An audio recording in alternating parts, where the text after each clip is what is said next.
सोचिए, क्या किसी एक जुर्म को कई छोटे छोटे टुकड़ों में देखा जा सकता है? बड़ा अजीब सवाल है ना? पर भारतीय न्याय संहिता की धारा 16 ठीक इसी सवाल का जवाब देती है, और इसे समझने का सबसे अच्छा तरीका है एक कहानी। तो हमारी कहानी शुरू होती है एक कोर्ट रूम से, जहां एक बहुत ही सीधा साधा दिखने वाला केस एक बड़ा कानूनी सवाल खड़ा कर देता है। तो जरा सोचिए, झारखंड की एक जिला अदालत, खचाखच भरी हुई, हवा में एक अजीब सी टेंशन है, क्योंकि आज एक ऐसे मामले की सुनवाई हो रही है जिसने सबके दिमाग में एक सवाल पैदा कर दिया है। और हाँ, इसी भीड़ में एक जाने पहचाने शख्स भी है, डब्ल्यू दास। ये वो हैं जो कानून की बड़ी बड़ी मुश्किल बातों को एकदम आसान भाषा में समझा देते हैं। तो आखिर ये पूरा मामला था क्या? अच्छा, चलिए जरा पीछे चलते हैं और उस रात की घटना को देखते हैं जहां से ये सारा मुकदमा शुरू हुआ। तो कहानी के मेन किरदार हैं दो दोस्त, कमलेश और संजय। उन्होंने एक प्लान बनाया एक इलेक्ट्रॉनिक्स की दुकान को लूटने का। रात के अंधेरे का फायदा उठाया, दुकान में घुसे और कई सारे फोन और कैश उठा लिए। लेकिन उनसे एक चूक हो गई, एक बहुत बड़ी चूक। वो दुकान में लगे सीसीटीवी कैमरे को देख ही नहीं पाए। और बस वही सीसीटीवी फुटेज उनकी मुसीबत बन गया।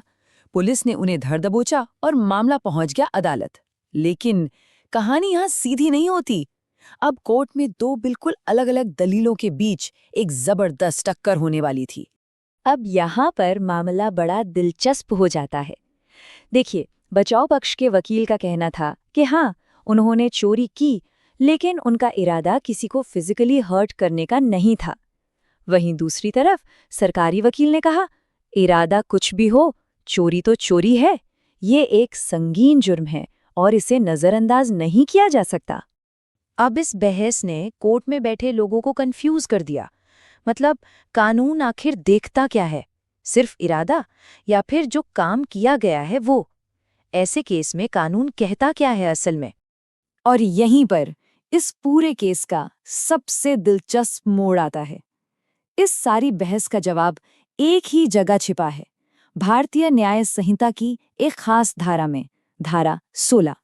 तभी डब्ल्यू दास आगे आते हैं और उस कंफ्यूज्ड भीड़ से कहते हैं, देखिए, अगर हमें इस मामले की जड़ तक पहुंचना है तो हमें भारतीय न्याय संहिता की धारा 16 को समझना ही होगा।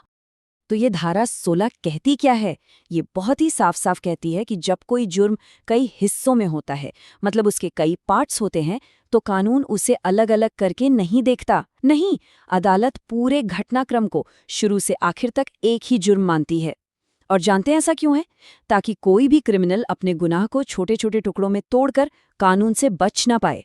मतलब प्लान बनाने से लेकर चोरी करने तक ये सब एक ही चीज का हिस्सा है। और हाँ, इस धारा के हिसाब से सजा भी बिल्कुल तय है। अगर कोई दोषी पाया जाता है तो उसे जेल भी हो सकती है और जुर्माना भी लग सकता है। अब जैसे ये चोरी का मामला है, तो इसकी गंभीरता को देखते हुए 3 से 7 साल तक की सजा हो सकती है।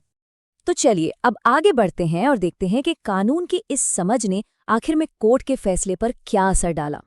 तो सारे सबूतों और गवाहों को देखने के बाद अदालत ने अपना फैसला सुनाया। कमलेश और संजय को दोषी माना गया। कोर्ट ने ये बात साफ कर दी कि वो उनके काम के अलग अलग हिस्सों को नहीं देख रही, बल्कि प्लान बनाकर चोरी करने की इस पूरी घटना को एक ही अपराध मान रही है।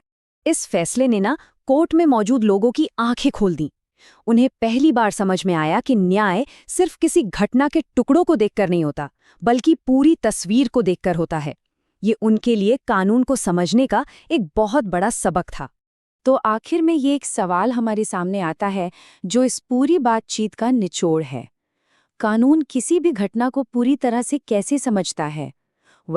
धारा 16 जैसे कानून ये पक्का करते हैं कि इंसाफ अधूरे सच पर नहीं, बल्कि पूरी कहानी पर टिका हो।